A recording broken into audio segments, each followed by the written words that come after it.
ఉన్న బంగారాన్ని విడిపించి ఆ రోజు ఆన్లైన్ రేటుకే మేము కొంటాం. Sharma gold company.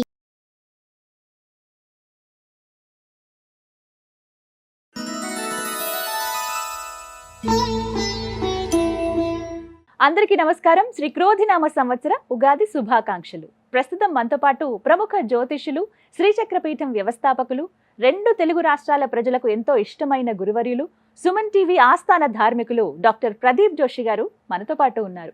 వారితో మాట్లాడి ఈ క్రోధినామ సంవత్సరం అసలు ఎలా ఉండబోతోంది, అటు ఆరోగ్యపరంగా, ఆర్థిక పరంగా, అలాగే రాజకీయం పరంగా కావచ్చు, అలాగే 12 రాశుల వారికి ఏ విధంగా ఉండబోతుందో గురువు గారి మాటల్లో విని తెలుసుకుందాం.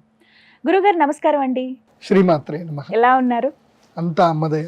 ముందుగా మీకు క్రోధినామ సంవత్సర ఉగాది శుభాకాంక్షలు. ప్రేక్షకులందరికీ మరియు మా సుమన్ టీవీ యాజమాన్యానికి, సుమన్ టీవీలో భాగస్వాములైనటువంటి ప్రతి ఒక్కరికి అందరికీ కూడా క్రోధినామ సంవత్సర నూతన సంవత్సర ఉగాది శుభాకాంక్షలు.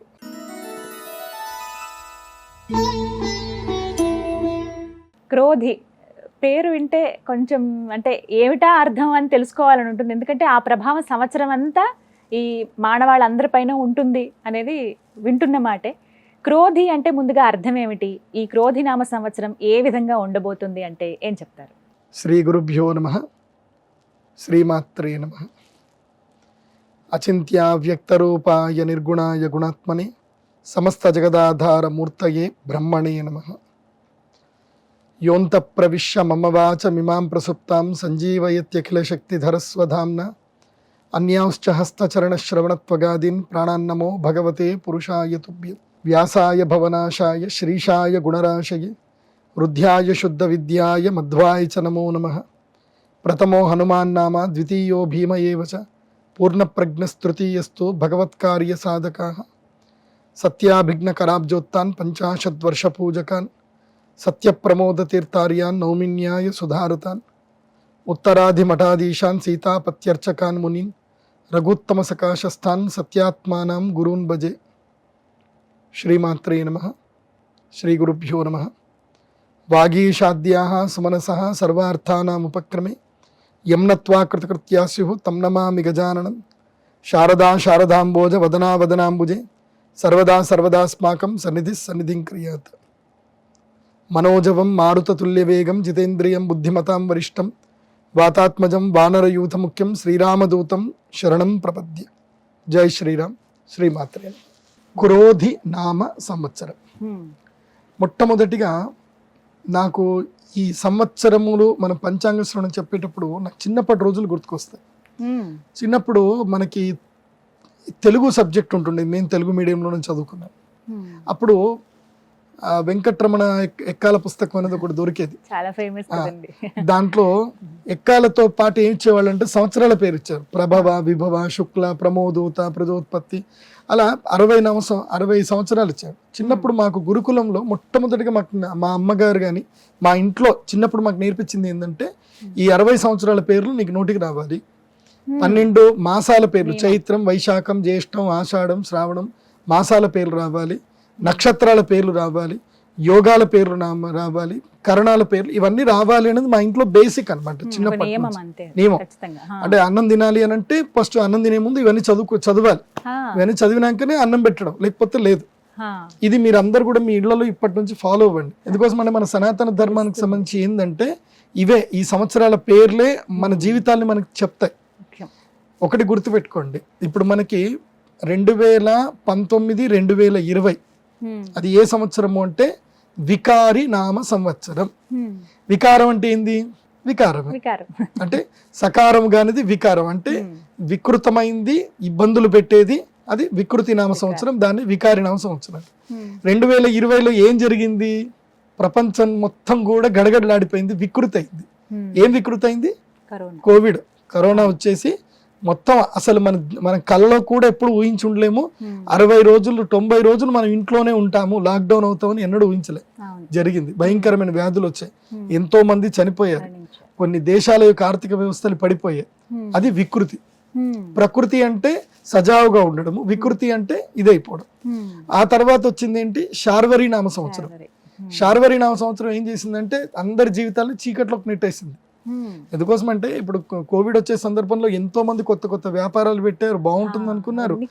ఆల్ ఆఫ్ సడన్ గా మొత్తం వ్యాపారాలు నష్టపోయారు, అందరూ చీకట్లకి వెళ్ళిపోయాయి జీవితాలన్నీ కూడా.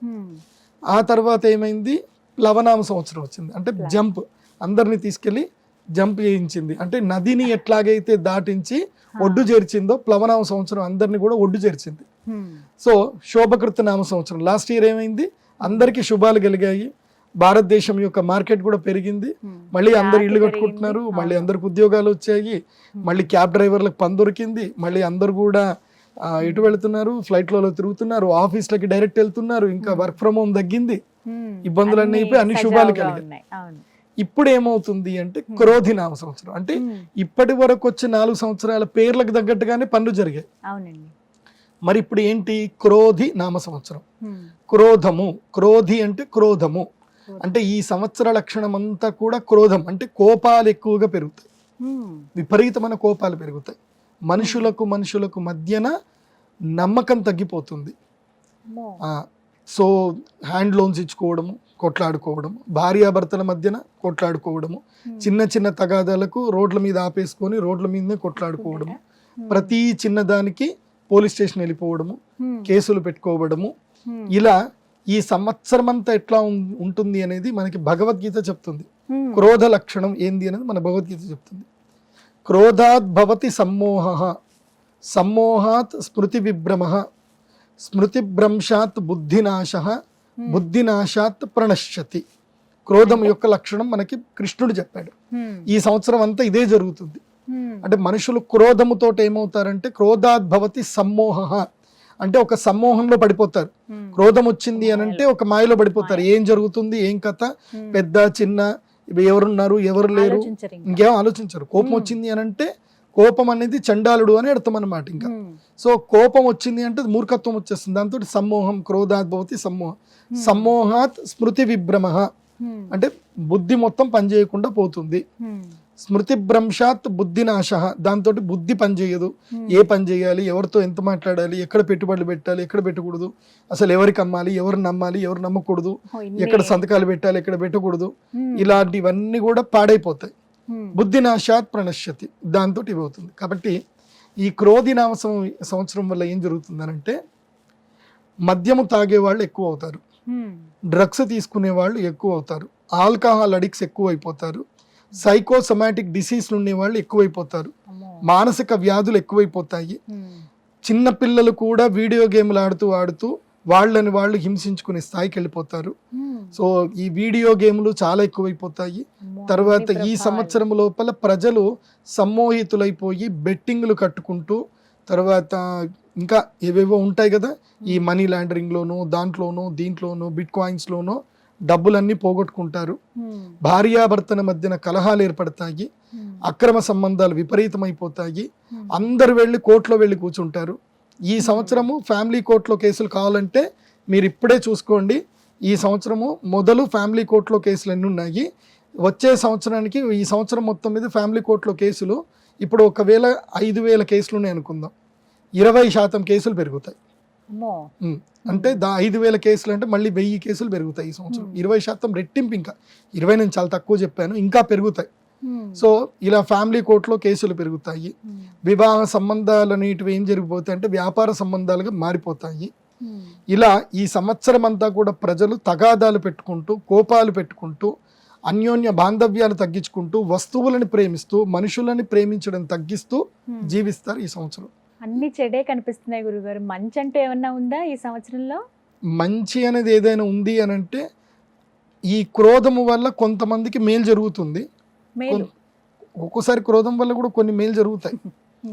ఆ మేలు జరగడం ఏంటంటే తమ యొక్క, ఇప్పుడు ఒక్కటి గుర్తుపెట్టుకోండి, జీవితంలో ప్రతి ఒక్క సంఘటనలు అనేటివి జరుగుతాయి. కామ, క్రోధ, లోభ, మోహ, మదము, మాత్సర్యం, ఇవి అరిషడ్వర్గాలు అంటారు. మరి ఈ అరిషడ్వర్గాలవి ఉన్నప్పుడు భగవంతుడు వీటిని తీసేయాలి కదా, అసలు సృష్టించకూడదు కదా. ఎందుకు ఇవి ఉన్నాయి అని అంటే ఉండాలి ఇవి. జీవితంలో షడ్రుచులు, ఇప్పుడు ఉగాది రోజు మనం ఏం చేస్తాం, 6 రుచులు కలుపుకొని మనం తింటాం. ఉగాది అంటే ఏంటి, వేప చేదు కలుపుకుంటాం, పులుపు చింతపండు కలుపుకుంటాం, అదేవిధంగా ఒగరు మామిడికాయ కలుపుకుంటాం, సో తీపికి బెల్లం కలుపుకుంటాం. సో తర్వాత ఓ వాము అనేది కూడా కలుపుకుంటాం. ఇలా ప్రతి దాన్ని కలుపుకొని అన్ని చేసుకొని మనం తింటున్నాం కదా.